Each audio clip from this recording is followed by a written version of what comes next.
Hello everyone, welcome to today's video on global electoral processes. Today I'll be focusing on an individual country, Nigeria, its national electoral body, the Independent National Electoral Commission, INEC, and going through its challenges, what it can do to improve on its system. And I hope that one or two ideas may pop up that other establishments may be able to utilize in order to create better a better image of the electoral system. All right, let's just dive straight into it. We're fully aware that elections are one of the bedrocks for any society. We need to know that the people who are in power are the people that majority of informed individuals. Yes, these are the people that would lead. And so it is very paramount that the process for getting these leaders elected are not messed around with. Nigerian system is marred by a lot of factors actually. Reports of underage voting, vote buying, intimidation by politicians who hire thugs, destruction of ballot boxes, and inability to audit declared results. Uh, Today, 2019, after the national elections, Nigeria recorded just about 84 million registered voters, and of which just about 72.7 million of them actually collected their voters' card. It begs the question, how does the electoral body account for 11.3 million people not having the voters' card, considering without it you're not allowed to vote? That's one of the first challenges. Do you really need a voter's card to vote, or do you need your international passport or your driver's license to just walk into your polling unit, show means of identification, check your name to make sure it's on the voter register, and you cast your vote? So it begs the rationale for using a voter's card is that it enables them say that you're the one on the picture is yours, and then they authenticate it by checking matching your fingerprints. But I beg to differ. Fingerprints are very sensitive. Do they actually have a secure database to make sure that no one gets in there? It is, uh, like I mentioned, 84 million people after all. But I guess this is a flaw of a system that doesn't do the basics properly. I do not believe that my lecturer has always said, never try to reinvent the wheel. Okay? There's nothing wrong in copying. No, the important thing is who are you copying from? Right? If you know you're not ready to fly and you want to walk, now you look at the people who walk the best. And then you just go and monitor how they do it and copy it. When you've perfected walking, then you start making adjustments to add wings to yourself to start flying. And that's what I think INEC should do. You should look at countries like the UK, which I actually researched the most to make this video. Obviously, their own electoral systems may have challenges, but it is relatively very efficient. Now, the proposal would be to reduce as much human interaction with the ballot papers as possible. And as such, I'm proposing to a few ideas. First things first, we have to change how the voter register is in terms of registration. What means of identification is used in order to get your name enrolled into voter register? There has to be a birth certificate. There has to be proof of birth certificate, the date you were born, permanent addresses, and things of the sort. That way, we mitigate such situations like underage voting, primarily. That's, I believe, one of the first things to do. The next thing is the, the, the political parties themselves. There must be a window that parties must register, which should be maybe 180 days or 200 days after a general election. Not a system where they allow parties to. The last election, I think about 30 or so parties joined in the last year to the election. That's a joke. Everyone could see that it was one or two parties sponsoring all the other mushroom ones in order to just disrupt the balloting system. and create what? Almost 60 presidential candidates. That is ridiculous. What ideology do 60 different people have in reality? That's nothing. It's not like they're proposing radical ideas to transform the system. And as such, I beg to differ when I'm told to let it be. Fine, it's okay. Okay, you have a right to do that. But the Nigerian populace has a right to the best set of people at any one point in time. So, what is INEC supposed to do about this? Very simple. Introduce election finance laws and seek a way to radically implement them and enforce them. And they register political parties not active all year round. They must, be involved in conferences and summits and symposia, whatever. But they must be involved all year round, not just a few months to the election and then new mushroom parties come about.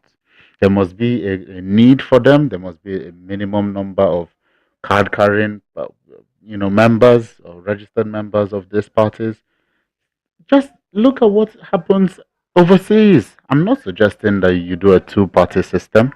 Even the UK doesn't have a two-party system. But copy, okay? Copy. That's not bad. But the important thing is don't copy from afar. Go and ask for help. And then I'm sure such countries don't mind actually helping you. Considering they give the African countries in general so much money and foreign aid, surely they want to reduce that by actually enabling you create a better electoral process. So I guess that will be the first one. In registering, creating this voter register, you can always do it online. Not very difficult. Submit the relevant documents. If you receive an email that you can't, that is not going to be accepted because of some reasons, then you just walk down to the office nearest to you and then do it physically. There will be cameras on the body of whoever is collecting things. So they know that, yes, what was actually collected was authentic and real. The next phase now is the electioneering itself. Because once you have a good voter register, you don't need to worry about overvoting, undervoting. You know the exact amount of people that are supposed to vote in any particular location, right? A lot of people are clamoring for the electronic voting machines, that they are the best. In reality, they can be easily hacked. We're just coming out of a space in global politics where everyone blames Russia for everything. And I don't know. Maybe they do, maybe they don't. Not my business. But my point is, I don't want a situation where anyone can point at anyone and claim these people hacked me and oh, that's why I lost. Okay, we need to create a system that it's just a few days, 2 or 3 days, the window to vote. You walk in, you cast your vote, and you go home and relax. And so, my proposal would be to always utilize the standard paper balloting with electronic voting machines to enable you count the votes cast. So you're speeding up the process of counting. You don't have to manually do it anymore. Now, these machines, I believe, can be easily configured. You speak to the right people, spend the necessary monies, and you should be able to have a system that is readily functional in a matter of months, right? At the same time, with how it will be configured, and with how the paper ballots themselves, the new paper ballots would be, you'll be able to have every single election on the same day, both from presidential down to ward level, local government councillor level. And so no one needs to worry about, uh, following what is going on in the center. No, you make your decision once. All right, guys. A lot of questions arise when it comes to people who are out of town. How do they get to vote? Considering they are nowhere near their polling units. It's once in 4 years. Surely you can walk around as much as possible. I want to strive to make sure everyone can vote, but I don't think there are so many people that have to work during that time in the present Nigerian system. that needs to be radically accounted for. Now, as if the systems I'm proposing implemented in the next 2 to 3 cycles, then you expand it to accommodate people who are offshore, people who are overseas, if the law allows them vote, people who are in another state as a result of business. But as for now, you just focus on the people in your state and account for that. All right, the next thing for me is the paper ballots themselves. These papers have to change in terms of the standard paper now just has a basically, I believe, a serial number. It is from numbers this to this. The truth is, if any, arm of government, I would unfortunately blame this on people in power. Okay, if the government in power has an idea, by collaborating with any of the INEC people, that this and this will be coming down to us, you can just go get their own guys and print their own papers. Burn the ones INEC did, can print it all themselves, and send it back down. After all, there is no, in reality, anything that can stop that, that can mitigate that. Hence my proposal for a new QR coded based system. Now, there are three things that will be involved. Okay, INEC, Independent National Electoral Commission, would effectively have it's a three-key system.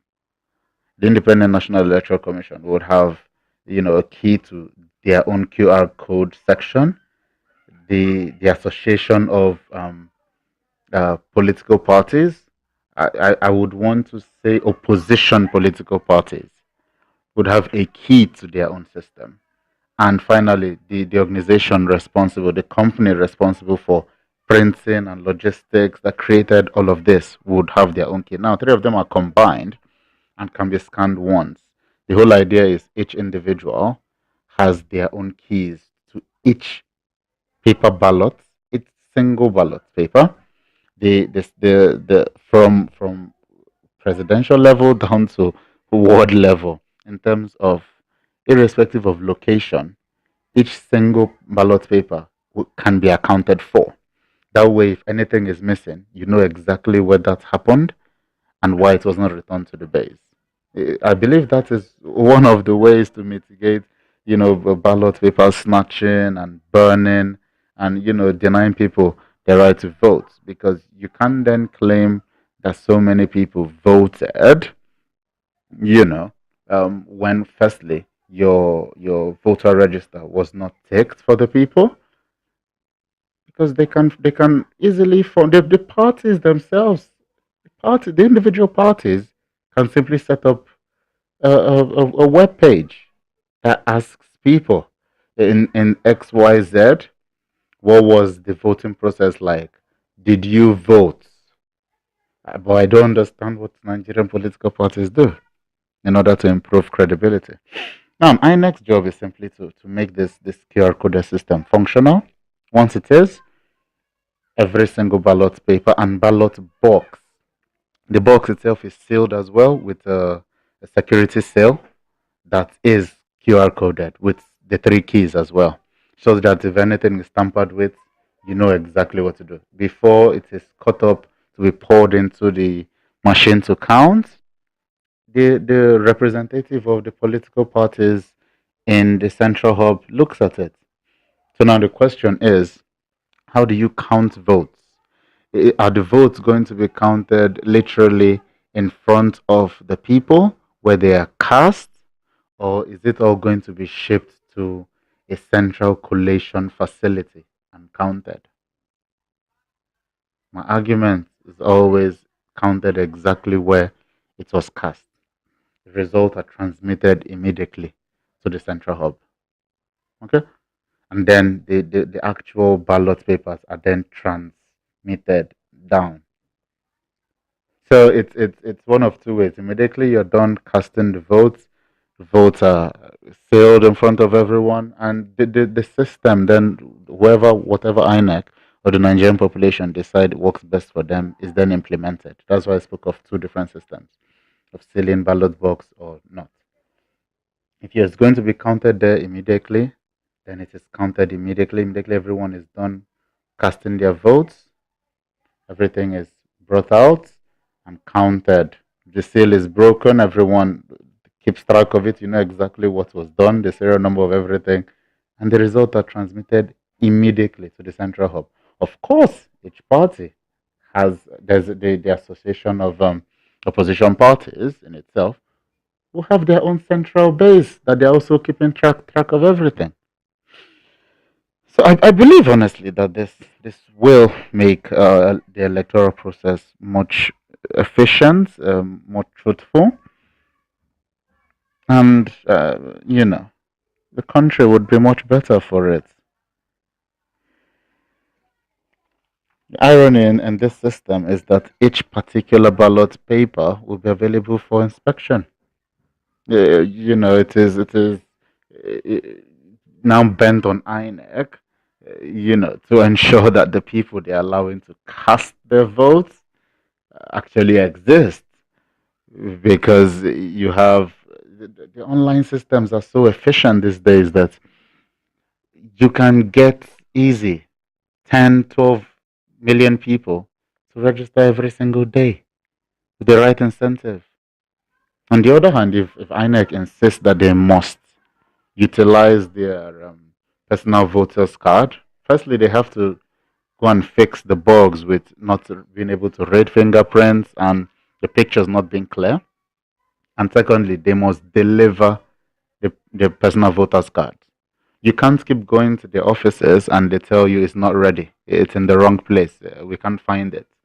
If Nigerians need to pay 1,000 or 2,000 naira to have it delivered to somewhere they can pick it up, I guarantee you Nigerians will pay that money. And so INEC has to figure out how to get their people's voters cards delivered to them.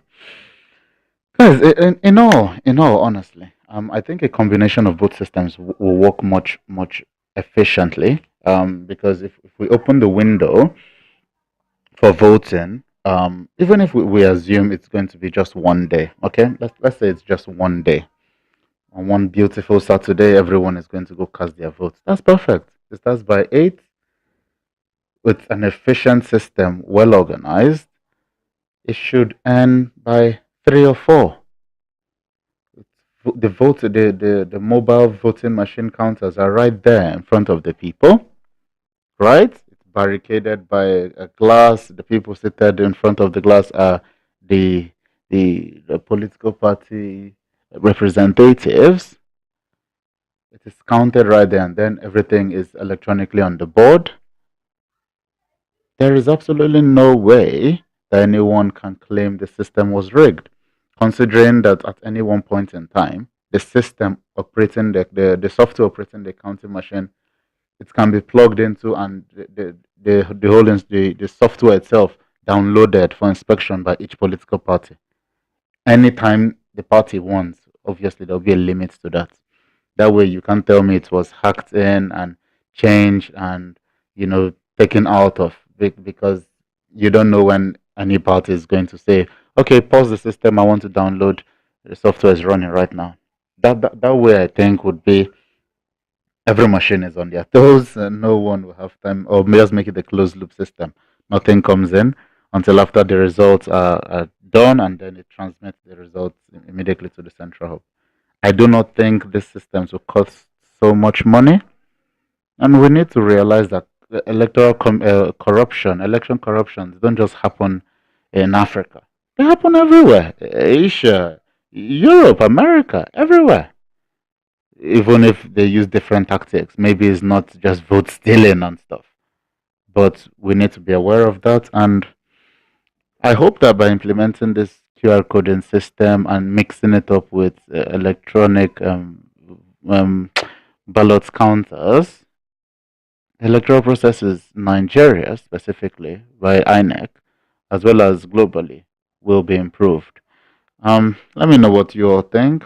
These are just my ideas. I did a bit of research and I felt passionate enough to speak about them. I know I may have overlooked some cases, but feel free to let us know. Let's discuss this. And the important thing is to get the message out. Let people think, big about these things so the improvements can come of sorts. Please feel free to like and subscribe. I will be doing such videos as this. Obviously, not just on elections, education, healthcare, whatever. So let me know what you think I should review on next and offer some advice on them if I do have any. Thank you so much, and till the next video.